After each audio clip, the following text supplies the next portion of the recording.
Hello, I'm Paul Barry. Welcome to Media Watch. And that was the scene outside Seven's Sydney studios last Friday as angry protesters laid siege to the network's Sunrise while the programme went to air. But watching from your couch at home, you'd never have guessed it was happening. It's little Sam. Yeah, I know. It's like you up in that big cherry picker. I don't blame that little blondie. Those hoses are quite fun. Only for serious use. Yes, exactly. Yes, Martin Place was calm and free of protesters. At least it was on Seven's pre-recorded loop, which managed to blank out scenes like these and more besides. That, in fact, was the third day of protests which Seven had ignored, although much the biggest. So, what was their beef? Well, it all began last week when the breakfast show's hot topic was the politically charged issue of Indigenous kids.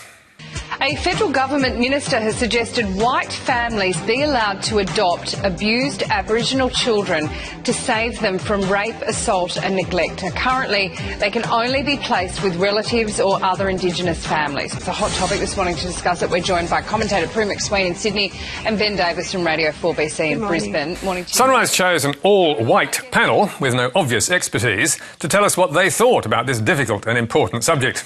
And the ever-reliable Prue McSween soon dropped this. Don't worry about the people who decry and hand-wring and say that this will be another stolen generation. Just like the first stolen generation, where a lot of children were taken because it was for their well-being, we need to do it again, perhaps. And with that, a flurry of angry headlines was launched. So many mistruths. Sunrise cops heat over Aboriginal adoption segment. Sunrise has been slammed over nationally shameful discussion. Why are white people on Sunrise with no experience calling for Indigenous child removals? But the opinions of the all-white panel weren't the only problem. The facts were also off, with Samantha Armitage claiming re-Indigenous kids. Currently, they can only be placed with relatives or other Indigenous families. Now, that is not quite true. While government guidelines certainly prefer Indigenous children to be placed with kin or in Indigenous care, around one-third nationwide are not. And while only a tiny number of kids are adopted, just 4 in 2016-17, 3 of those went to non-Indigenous families. But as well as checking its facts, Seven should also have checked the footage it was using to back up its commentary. Abused in this way, and this conspiracy of silence and this fabricated PC outlook that, you know, it's better to leave them in this dangerous environment. That supposedly dangerous environment is not an abused toddler, but a child getting a skin check in a film commissioned by Indigenous charity, One Disease. The One Disease puppies been around here. They've helped me a lot.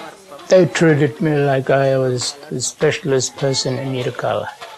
That footage was shot by Walkley-winning photojournalist David Morris-Smith, as Sunrise would know, because they ran it on their programme back in 2015.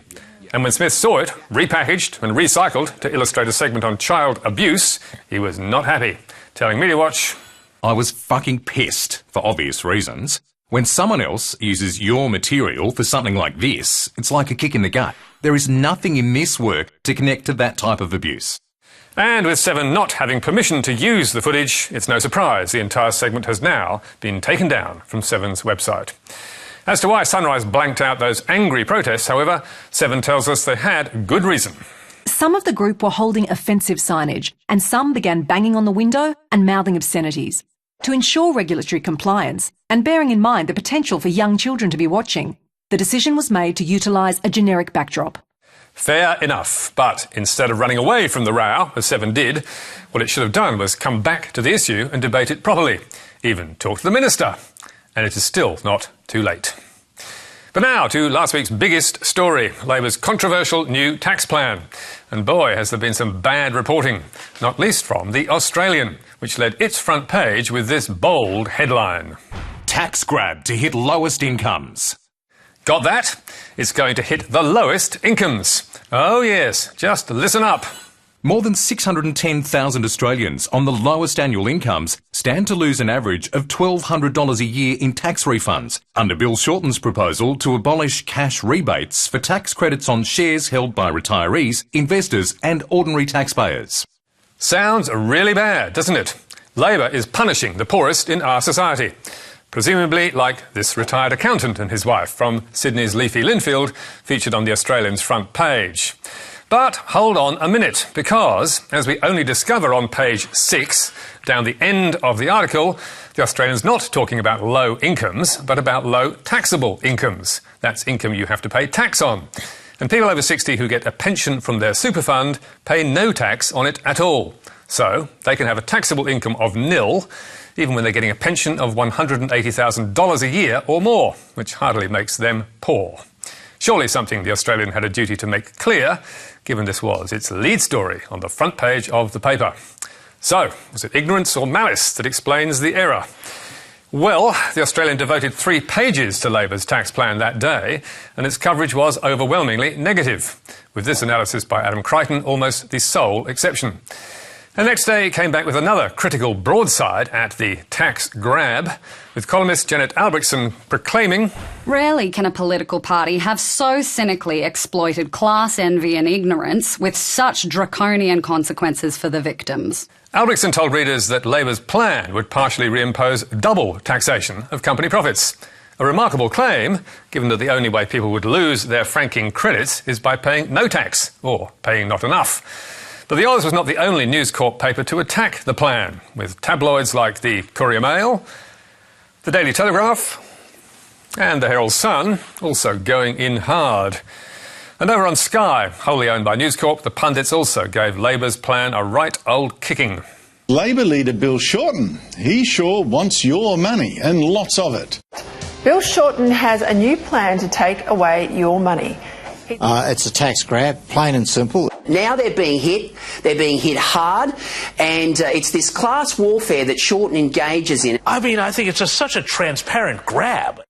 Launching Labor's tax plan on Tuesday, Chris Bowen told reporters, "Now, we fully recognise that this will lead to a government scare campaign. We've seen that already this morning." And it did not take long for News Corp to pile in behind. And that's despite the plan promising to save $59 billion that could either shrink the deficit, whatever happened to that concern, or fund tax cuts.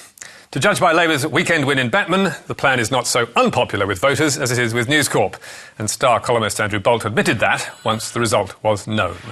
Shorten can show his critics that his big tax grab is not the electoral poison they claim. Shorten can also show that, unlike Turnbull, he does stand for something, however bad, and has the guts to fight for it. And we should make it clear that thousands of people on low incomes, including pensioners and part pensioners, will be hit by Labor's tax plan, just not as many or as hard as the Australian maintained. But now, let's go to real estate, where Sydney's cutthroat property market is the gift that keeps on giving, throwing up stories like this one. If you're struggling to find a place in the rental market, you could always follow the lead of this 21-year-old from Byron. Great news! So how did she beat the system? Alexis Dobler's solution is to live in a caravan, paying only cheap rent for a carport space and use of amenities inside a home. Not the solution for everyone, perhaps, but at least she has the council sorted. It is fine with them as long as the caravan is registered. Mine is. And I'm a subtenant of the house I'm staying at, versus illegal squatting. As so often, the story had started with a humble Facebook post, but it wasn't long before plenty of others in the media were talking about this very Sydney solution. So basically she's after people who have got, a carport where she can park it. She'll give you a couple $100 a week and away you go. Our friends at the Daily Mail also picked it up, but unusually for them, they managed to add value by posing the question almost no one else had asked. Retail worker 21 from Byron Bay claims she's found a clever solution to escape Sydney's crazy rental market and still live close to the city. But is it all too good to be true? Ah, yes, you bet it is. There is no Alexis Dobler. It was a fake profile with fake photos made by someone called Max to test how willing people would be to have a caravan camp outside their house to reduce the rent. The photo of the girl was borrowed from Facebook. And the caravan was pinched from a retro rental site in the UK, where it's described as Sweet and curvy, 1967 Viking caravan available for photo shoots and media hire.